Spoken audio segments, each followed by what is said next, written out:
بسم اللہ الرحمن الرحیم۔ صحیح بخاری حدیث نمبر 1111۔ ابن شہاب نے بیان کیا، ان سے انس بن مالک رضی اللہ تعالیٰ عنہ نے بیان کیا کہ نبی کریم صلی اللہ علیہ وسلم اگر سورج ڈھلنے سے پہلے سفر شروع کرتے تو ظہر کی نماز عصر تک نہ پڑھتے، پھر ظہر اور عصر ایک ساتھ ملا کر پڑھتے، اور اگر سورج ڈھل چکا ہوتا تو پہلے ظہر پڑھ لیتے پھر سوار ہوتے۔ صحیح بخاری حدیث نمبر 1112۔ عتبہ بن سعید نے بیان کیا، انہوں نے کہا کہ ہم سے مفضل بن فضالہ نے بیان کیا، ان سے عقیل نے، ان سے ابن شہاب نے، اور ان سے انس بن مالک رضی اللہ تعالیٰ عنہ نے کہ رسول اللہ صلی اللہ علیہ وسلم جب سورج ڈھلنے سے پہلے سفر شروع کرتے تو ظہر عصر کا وقت آنے تک نہ پڑھتے، پھر کہیں راستے میں ٹھہرتے اور ظہر اور عصر ملا کر پڑھتے، لیکن اگر سفر شروع کرنے سے پہلے سورج ڈھل چکا ہوتا تو پہلے ظہر پڑھتے پھر سوار ہوتے۔ صحیح بخاری حدیث نمبر 1113۔ عتبہ بن سعید نے بیان کیا، ان سے امام مالک رحمۃ اللہ نے، ان سے ہشام بن عروہ نے، ان سے ان کے باپ عروہ نے، ان سے عائشہ رضی اللہ تعالیٰ عنہا نے کہ نبی کریم صلی اللہ علیہ وسلم بیمار تھے، اس لیے آپ صلی اللہ علیہ وسلم اپنے گھر میں بیٹھ کر نماز پڑھائی۔ بعض لوگ آپ صلی اللہ علیہ وسلم کے پیچھے کھڑے ہو کر پڑھنے لگے، لیکن آپ صلی اللہ علیہ وسلم نے انہیں ارشاد کیا کہ بیٹھ جاؤ۔ نماز سے فارغ ہونے کے بعد آپ صلی اللہ علیہ وسلم نے فرمایا کہ امام اس لیے ہے کہ اس کی پیروی کی جائے، اس لیے جب وہ رکوع کرے تو تم بھی رکوع کرو، اور جب وہ سر اٹھائے تو تم بھی سر اٹھاؤ۔ صحیح بخاری حدیث نمبر 1114۔ ابو نعیم نے بیان کیا، انہوں نے کہا کہ ہم سے سفیان بن عیینہ نے زہری سے بیان کیا، اور ان سے انس رضی اللہ تعالیٰ عنہ نے کہ رسول اللہ صلی اللہ علیہ وسلم گھوڑے سے گر پڑے اور اس کی وجہ سے آپ صلی اللہ علیہ وسلم کے دائیں پہلو پر زخم آ گئے۔ ہم مزاج پرسی کے لے گئے تو نماز کا وقت آ گیا۔ آپ صلی اللہ علیہ وسلم نے بیٹھ کر نماز پڑھائی، ہم نے بھی بیٹھ کر آپ صلی اللہ علیہ وسلم کے پیچھے نماز پڑھی۔ آپ صلی اللہ علیہ وسلم نے اس موقع پر فرمایا تھا کہ امام اس لیے ہے تاکہ اس کی پیروی کی جائے، اس لیے جب وہ تکبیر کہے تو تم بھی تکبیر کہو، جب وہ رکوع کرے تو تم بھی رکوع کرو، جب وہ سر اٹھائے تو تم بھی سر اٹھاؤ، اور جب وہ سمیع اللہ لمن حمدہ کہے تو تم ربنا ولک الحمد کہو۔ صحیح بخاری حدیث نمبر 1115۔ حسین نے خبر دی، انہیں عبداللہ بن بریدہ نے، انہیں عمران بن حسین رضی اللہ تعالیٰ عنہ نے کہا، آپ نے نبی کریم صلی اللہ علیہ وسلم سے پوچھا۔ دوسری سند۔ اور ہمیں اسحاق بن منصور نے خبر دی، کہا کہ ہمیں عبد الصمد نے خبر دی، کہا کہ میں نے اپنے باپ عبد الوارث سے سنا، کہا کہ ہم سے حسین نے بیان کیا، اور ان سے ابن بریدہ نے کہا کہ مجھ سے عمران بن حسن رضی اللہ عنہ نے بیان کیا، وہ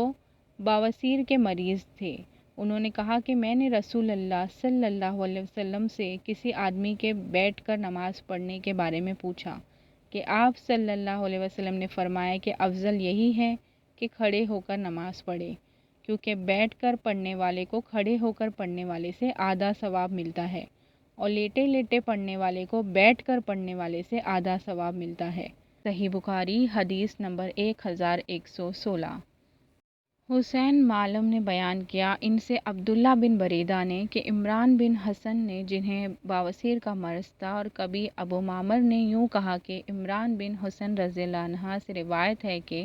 میں نے نبی کریم صلی اللہ علیہ وسلم سے بیٹھ کر نماز پڑھنے کے بارے میں پوچھا، تو آپ صلی اللہ علیہ وسلم نے فرمایا کہ کھڑے ہو کر نماز پڑھنا افضل ہے، لیکن اگر کوئی بیٹھ کر نماز پڑھے تو کھڑے ہو کر نماز پڑھنے والے سے آدھا ثواب ملے گا، اور لیٹ کر پڑھنے والے کو بیٹھ کر پڑھنے والے سے آدھا ثواب ملے گا۔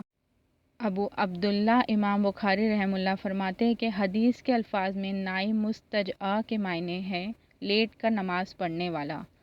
صحیح بخاری حدیث نمبر 1117۔ عبدان نے بیان کیا، ان سے امام عبداللہ بن مبارک نے، ان سے ابراہیم بن طہمان نے، انہوں نے کہا کہ مجھ سے حسین مکتب نے، جو بچوں کو لکھنا سکھاتے تھے، بیان کیا، ان سے ابن بریدہ نے، اور ان سے عمران بن حسن رضی اللہ عنہ نے کہا کہ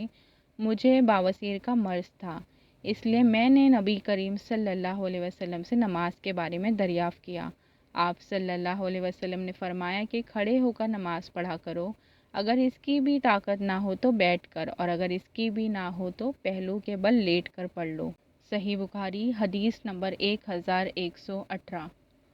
امام مالک رحمہ اللہ نے خبر دی، انہیں ہشام بن عروہ نے، انہیں ان کے باپ عروہ بن زبیر نے، اور انہیں ام المومنین عائشہ صدیقہ رضی اللہ تعالی عنہا نے کہا، آپ نے رسول اللہ صلی اللہ علیہ وسلم کو کبھی بیٹھ کر نماز پڑھتے نہیں دیکھا، البتہ جب آپ صلی اللہ علیہ وسلم ضعیف ہو گئے تو قرأت قرآن نماز میں بیٹھ کر کرتے تھے، پھر جب رکوع کا وقت آتا تو کھڑے ہو جاتے، اور پھر تقریباً 30 یا 40 آیتیں پڑھ کر رکوع کرتے۔ صحیح بخاری حدیث نمبر 1119۔ امام مالک رحمہ اللہ نے عبداللہ بن یزید اور عمر بن عابد اللہ کے غلام ابو نضر سے خبر دی، انہیں ابو سلمہ بن عبد الرحمن بن عوف رضی اللہ تعالیٰ عنہ نے،